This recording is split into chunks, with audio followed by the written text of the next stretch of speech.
nga ne ndox mi dafa bari nga yow nga jóg nga dem nga dindi li muur gris bi muur kii bi nga ubbi ko. soo ko ubbee ci sa wet am na ko nga xam ne dafa toj këram jël garaawaa bi teg foofu ndox bi ñëw muy ay xeer mooy dugg ci biir mais loolu encore sax mun nañoo concevoir mais nga jël saxaar dugal ci biir. nga jël sa waasinu jën dugal ci biir yooyu bokkul ci lu nga xam ne tiw yi daf koy antal beneen élément nag boo nga xam ne dañu koy vivre HLM dafa nekkoon cité à loyer modéré bi ko HLM di tabax daf ko tabax pour benn contenance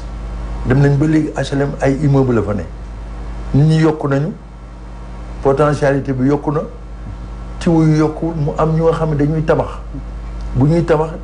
liw tiw bi war a jël bu ñu demoon ONAS fay ñu calculer wala ONAS dina xam ne fii tiw sàngam génn na fii war na andi temps mais da ngay dem sa kër nga bënn sa tuyau wut sa plombier mu bënn branchement clandestin nga branchement clandestin donc yëpp bu amee nag finalement ñu ne maire bi la fekk maire bi mënul ci loolu dara je pense que mais yow foofu am ngeen agent voyer boo xam ne si ni war na mën di saytu extension yi ak li nga xam ne si ni moom moo nekk chantier yi nga xam ne si dañ koy tabax pour war a mën a jël les mesures yi qu'il faut xam nga li gën a métti mooy maire moom ku gëmul ne métti na rek da nga ko nekkoon mooy lan xam nga magum jëmm mu xëy suba xam ne amul autorisation tabax mu toog ba dimanche wala mu toog ba samedi ci guddi wala mu toog ba guddi mu andi maçon te maçon yi fii ñeme nañ lu ne dañuy tabax guddi dañuy tabax bëccëg loolu agent waaye mënu ko surveiller mënuñu benn nit bu ne benn kër bu ne ñu teg fa agent nit ñi ñoo war a am conscience xam ne lii mooy suñu droit parce que li lay gaañ bul ko def parce que yaa ngi koy def nga defe ne yow intérêt nga ci am parce que yaa ngi wut bugg nga benn pantere boo luyee wala bugg nga loo yokk mais yomb na nga dem ci mairie soo bindee ngay da ngay demande autorisation de construire ñu wax la yoon bi boo jaaree ci yoon bi ñu assister la mais da ngay ñëw fekk nit bu ñëw rek gas na day def mur te boo xoolee li nga xam ne yëpp ki tabaxoon HLM bàyyi woon na ko mu nekkoon espace léegi au lieu tiwo yi fekk si nit ñi ñoo fekk si tiwo yi nit ñi ñoo ñëw ci tiwo yi léegi alors man maire lan nga bëgg a wax foofu nit ñi ñoo fekk si tiwo yi waaw parce que tiwo yi dañ ko defoon ci mbedd yi yaatu woon man ma xool ne sama kër xat na et c'est normal situation bi léegi famille yi développé nañu ma daal di pousse sama mur su ma poussé sama mur dama koy teg ci tiwo bi léegi tuyau bi day dugg ci sama biir kër du dëgg foofa ma defoon tuyau bi teguma fa mi rek dama fa def néeg laa fa def am na tey boo vérifié ci canal Fann kii bi an Fann bi am na ay avaloir yu nga xam ne ñu ngi ci biir salle man dem naa ci benn kër bu nga xam ne tuyau bi dafa pété à peu près à 1 mètre ci salon bi mais salon boobu juróomi xale yu ndaw ñu ngi fanaan foofu te foofu ndox usé moo fa ne am na profondeur yu 6 mètres waaw kooku nga yaakaar ne 2 heures du matin bu pété ay xale yuy nelaw ñu dugg ci biir ndox boobu kooku du perte bi loolu te nañ ci dugg gën ci xuus parce que wàllu assurance aussi daf ci am solo ci kanam ñu taxaw ci mais yéen bu fekkee ni seen lu mel noonu am na ngeen di ko gis yan matuwaay ngeen mën a jël pour jëlee ko fi bu ko defee ñeneen ñi aussi duñ ko mën defal voilà léegi nag yaa ngi andi beneen problème parce que man mënuma fi jëlee dañu nekk ci état la ñu ne état moo mën a jël décision ñu appliqué ko expert bi toog xam na ne canal Hann Fann bi wax nañ ci ba tey projet bu ne am na ci nag projet bu ne man maire aw ma possibilité te nag il faut ñu nangu leen man du ma nangu mu nekk maire buy toj lu tax doo toj du ma toj xam nga du ma toj parce que bi ñuy tabax fekkee wu ma vous savez un maire c'est durée la man dama ñëw am lu ma fi fekk man mun naa nekk maire ñi ma fal ma topp di leen gëstu ku ci nekk këram ma ñëw pour toj këram man du may expert pour ma toj il faut ñu prouver lii da nga ko war a toj tey jii am na plus que ça demal ci marché HLM soo demee marché HLM am na place yu nga xam ne ay cantine a fa ne boo duggee ci ay cantine ay avaloir a fa ne am na service bu nga xam ne moo ko yore service boobu nag bés bu defee liggéeyam ñëw ba xool mu ne lii moo tax lii di am nañ ko dindi su boobaa ñu dindi ko mais man su ma ñëwee ne nañ dindi lii dafay niru ku iñaan waa ji dina ne wala borom kër ne mais maire bi moo iñaan maire bi moo ma defal li mais ñi nga xam ne xam nañu lan moo bloqué affaire bi ñoo war a mun a ñëw ñu ne lii moo def nii nañu dindi lii xam nga dañu ne mun loo togg mun loo defar omelette te doo toj ay nen nañu d'accord ne bu ñu buggee yi fi defaroo nañu discipliné ku nekk na nga xool lii yoon nga def ko parce que da ngay lor sa morom léegi-léegi da ngay woo ONAS mu ñëw ñu nekk HLM 6 waa ONAS ne la waa HLM 6 ne woo nañ leen ñëwuñu ñu woo ma man ku ma woo ma jug du ma nelaw guddi bëccëg maa ngi ci tali bi am na sax ñu ma attaqué temps yi ne gisuñu woon mais man guddi bëccëg maa ngi ci mbedd mi mais ONAS dafa ne am na numéro privé numéro gratuit soo leen wooyee man bu ma leen woowee ma naan ban numéro la su ma joxee numéro bi ñoom ñu ñëw sur place xool mais fi nga am tolof du foofu la paan bi ne ñoom dañuy dem ba HLM 1 ñu ne foofu te ci benn kër la ñuy ñëw léegi-léeg dañuy ñëw di fëgg borom kër gi du leen ubbi te foofu buñ ko defarul li paan fale du am xam nga loolu technique la mais man loolu du suma rôle man maire et puis assainissement kenn transféré wu ma ko yorewu ma ko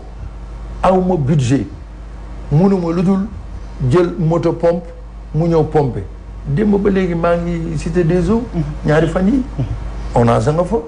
mais ONAS daf la ne trop plein la mu ngi ci canal bi mu ngi nekk ci booru Sénélec bi mais waa cité des eaux yëpp ñoom ñu ngi ci biir ndox mi mais man maire lenn rek laa am ñëw taxaw rek comme ñëpp di xool xulli samay bët ñu may xool ñu yërëm ma ñu naan maire bi na ñëw na maire bi xogguli ko te mënuma ci dara damay janoon ndox dafa mel ni paasante bal moom moo fi am diggante yéen ñi nga xam si yéen a yor système bi ak ñi nga xam si ñoom les experts waaye population bi ñoom dafa mel ni ñoom victime lañ mais xamuñ fan lañ jëm mais man attention man d'accord am na population bi victime la population bi am na ci responsabilité mooy li ma la définiral paasante gisuma ko fi mais population bu ñu leen tegoon ci seen ay responsable ndax dinañ am sañ-sañu tabax ci kaw canal égout boo xam ne seen ni amuñu ci droit mais xam nga loolu c'est le fond du problème mais dama la wax ne la ONAS ci boppam mu ngi def li mu mun def man duma leen accuser ñun amul paasante bal ONAS xam na li mu war a def man xam naa li mu war a def kii nga xam ne nag moom la ñuy protéger moom moo jafeñ mooy kenn du boole kenn da ngay janoog nit muy def lu normal nga woo maire gis nga koo xam mu ngi dend ak yow mu ngi tabax te wóor na ne kii amul autorisation nga woo maire nga ne maire lii ak lii am na mais da ngay xuloog nit rek moo tax nga boole ko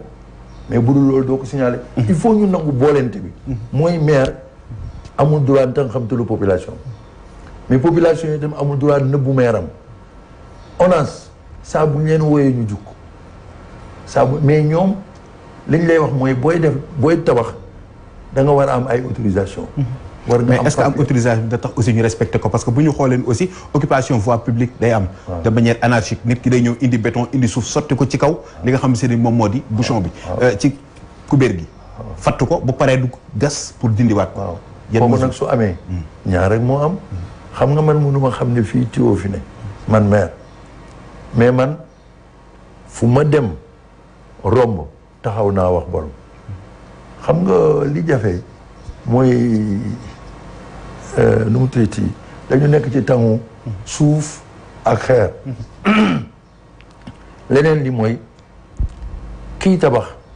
da ngay gis ku jóge fa rek ñëw jënd benn kër ci HLM kër gi kër gu ndaw la woon mu war ko ériger R+5 kooku déjà dégâts bi muy def foofu rek moom du ko rendre compte mais man su service technique yépp xoolee kayitam ba ne baax na man maire mënatoo ci dara mënuma ci dara dëgg la mënatoo ci dara ci li mu wax ni tamit mu mel ni yéen expert da ngeen ci am wàll bu rëy boo xam si ne ni moom la Sénégal yëpp di laajte mooy plan boo xam si plan d'assainissement boo xam dinañ ko mën a gis dina accessible ci population bi ñu mën di ko gis or mi muy nekk loo xam dañ koy denc ci ay toile wala ñu naan ONAS moo ko yor mi ngi ci mairie bi mi ngi ci bureau Babacar Ndiaye wala mi ngi ci bureau keneen ba nga xam si dinañu kat suñu système d'assainissement kat nii la mel buñ ko bëggee gis fii la bu problème amee mën nañ ko saytu à partir de fii Sénégalais yi tamit ñu di leen sensibiliser que lii kat waruñoo bàyyi ba nawet jot ñuy wax ak ñoom dañu war di wax ñoom avant pendant ak après. waaw affaire plan assainissement Dakar wax naa la ko si sama tarjumaan bi ma commencé wax moo jëkk am réseau d'assainissement si Afrique mais malheureusement au point de vue utilisation on est en retard très en retard par rapport aux autres pays loolu li ko indi mooy manque d'autorité plan assainissement Dakar ni nga ko am wax naa la ko en 1915 il y avait le plan Ecochar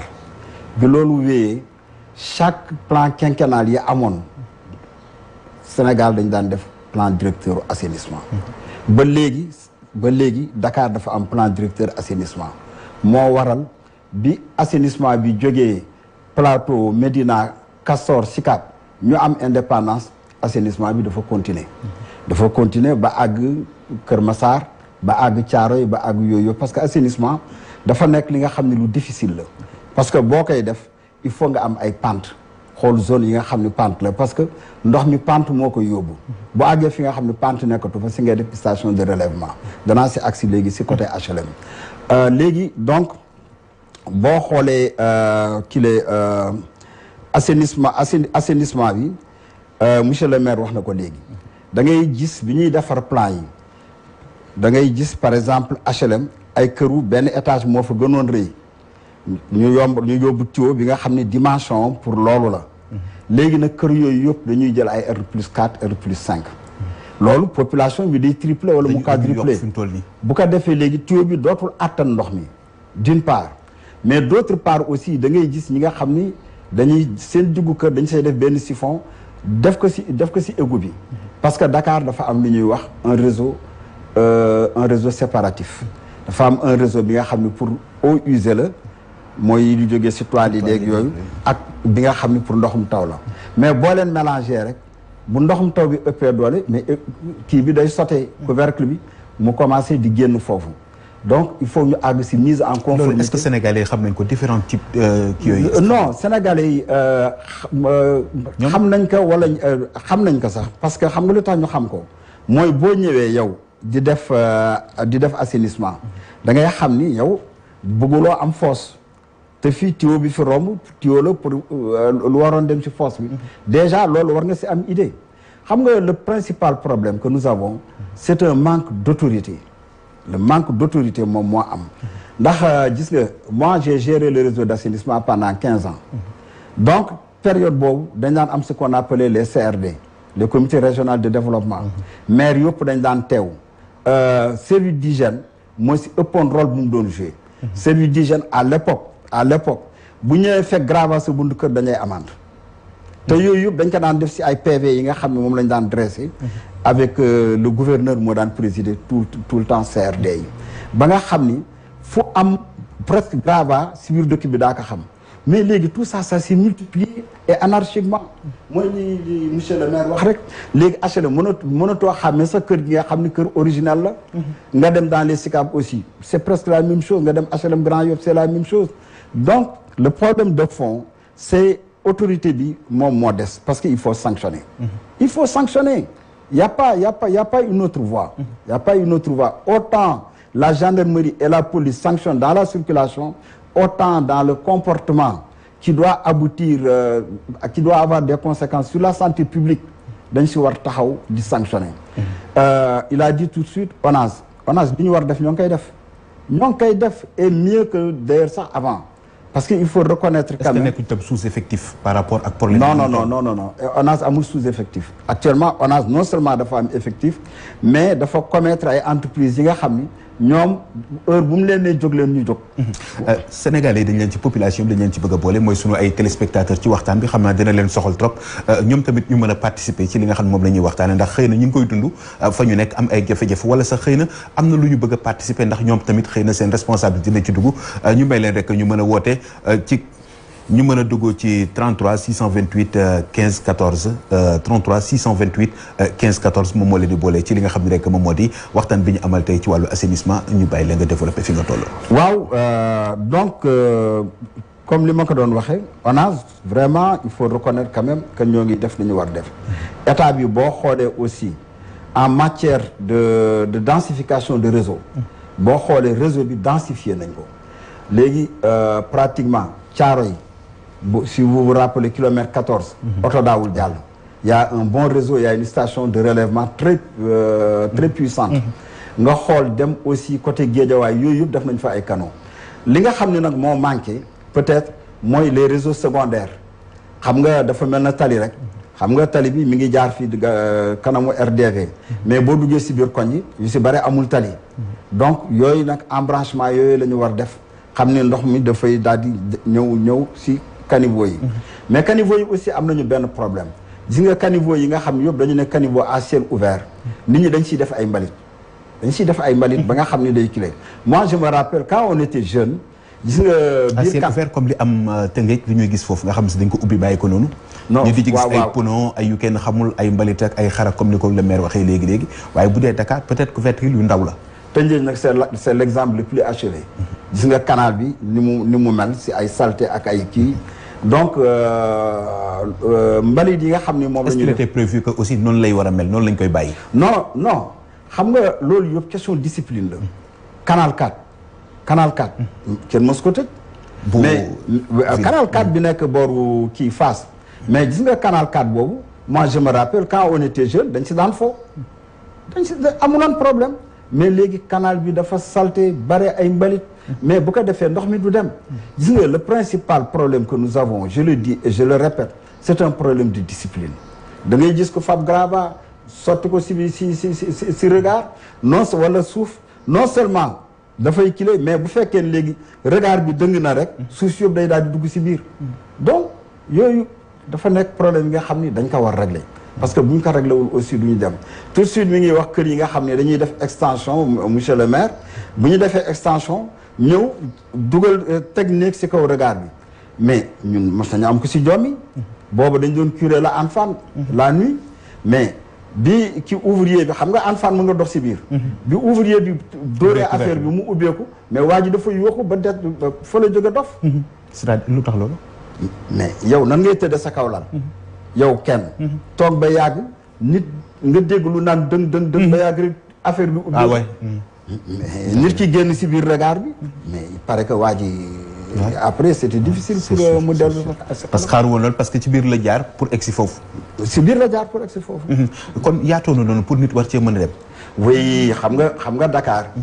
lu ñu mënti wax rek defaroon nañ ko boo gisee kii Hann Fann bi ça mesure 1,80 m de hauteur donc ni mën na si dox ci loolu dañu gis tamit bu ñu koy def monsieur le maire dañu fa am xaalis bu bëree bëri buñ ciy dugal lu mel ni ki li am mbaaw nga xam ne nii fa la réseau bi jaar mais bi ñu yegsee ba ci sortie bi dañ ko rembler yàggul dara jël ay commerçant teg leen foofu ñu am problème boo xam si léegi ndox mi dootul génn dootul dem dépense yu toll noonu ñu def koo pare fattu ko xanaa amul suivi mais nag man damay du ma bëgg a dugg ci lu ma comprendreul parce que mbaaw naka lañ mën a defaral ba pare ñu jël ay commerçant teg leen. actuellement loolu fa est-ce que commerçant yee fa teg seen bopp wala dañ leen fa teg. je pense que dañ leen fa teg quand même. dañ leen fa teg parce que lañ ko remblayé waat ba pare teg leen fa te actuellement ay bawol ñoom ñoo fa nekk ñu baal ñu waaye noonu lañ koy waxee mooy. ñi nga xam ne seen ci loolu la ñuy yëngatu. kooku nag xam nga dama nekk tellement républicain que du ma bugg a wax lu ma xamul. parce que j'estime que am naa yaakaar ne daal kuy defar wala defar ba pare yàq ko. manque de coordination laa bëgg a wax foofu. bon ci diggante bu fekkee CRD dina am le ministre de l'urbanisme war a mën a ñëw toog ak les maires ak aussi li nga xam ne mais commerçant ji sama xam-xam maire a koy teg bu fekkee maire ba moo ko teg ñàkkul peut-être que dañ ko waxul ne ko fii lii moo fi ne je pense que foofu la coordination bi ne en tout cas man maire benn du ma teg kenn ci mbedd ça moom mun naa ci wax amul kenn ci HLM. est-ce que nekkul da nga amul espace moo tax. non espace moom kenn du ko am gis nga commerçant trottoir bi bu nekkee même 1 mètre. 1 mètre rek su buggee mun a la jaay ma fii ma def fii. ñoom place la ñuy bañ a gis. kooku moom boo leen ci toppee rek partout dañuy nekk ay cantines. mais je dis encore cas boobu nga wax cas exceptionnel la. vraiment mënuma cee wax parce que vivre ma ko. duma xam lan moo waral maire bi ñëw ba foofu ou bien maire bi ak ñi doon liggéey amuñu coordination te ma yaakaar ne tam maire bi buy def loolu war na am service bu mu war a mun a waxal pour laaj leen ndax fii mën naa fi teg lii ça je dis vraiment. dafay CRD yi ndax dina am balaa nawet bi di ñëw ñu boole leen ci comme niñ ko waxee léegi nga xam ne seen yéen aussi da ngeen di joxe seen xalaat waaye te mën a wax problème yi nga xam ne yéen a ngi koy dund ci seen biir koñ. c'est-à-dire. voilà ci loolu ñu jël ki nekk ci téléphone ba noppi ci 33 628 15 14 après ñu dellu si waat salaamaaleykum mbokk mi allo salaamaaleykum allo. bu dellu si waatee rek incha allah ñu boole leen ci ndax ñu. allo. waaw salaamaaleykum. waaleykum salaam. waaw assainissement bi ñu wax tey jii. waa ñu ngi lay déglu. def ñu ñor lool ndax tëjee daa dëkk. ñooñu de wóor nañu yàlla ay yonent bi. Babacar Ndiaye ñu toog xam ne fii kaw énormément de problème yi ñu am def. oh dem na waaye xam naa bu dellu si waatee dafa mel ni Tëngéej lay wootee. waaw ci Tëngéej lay woote waaye bu ñu ñëwaatee rek incha allah 628 15 14 ñu mën a rek ñoom tamit joxe seen xalaat monsieur le maire ci wàllu CRD yi. bariwul nag lu muy am comme disait monsieur l'expert Babacar loolu lu ci baax la ci parce que moom il faut ñu koy gën di def parce que dina gindi li ñëpp man maire am na lu nga xam mënuma ko xam parce que directeur ONAS awma benn lien ak moom pour que moom mu may rendre compte man maay am soxla dem seeti ko comme ni ko expert bi waxee léegi man am naa yaakaar ne ci ni ma gisee ONAS ngi liggéey maintenant nag am naa ci benn peut-être reproche bu may def mooy ONAS am na ñu muy sous-traiter souhaité naa vraiment mu gën a redoubler de surveillance ci ñi muy liggéeyloo parce que am naa cas bu nga xam ne bugguma ko développer sur l'antenne mais je dis li gën a normal mooy soo jëlee nit ne ko defal ma lii il est bon nga def suivi bi parce que nit ki bëgg-bëggam lay xool mais yow yaa am expérience wu xool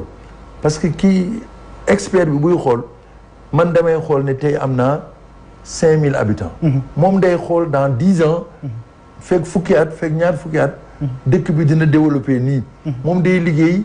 ay prévisions man damay liggéey pour présent bi ñi nekk fii lu leen neex donc man ak moom war nañoo mun a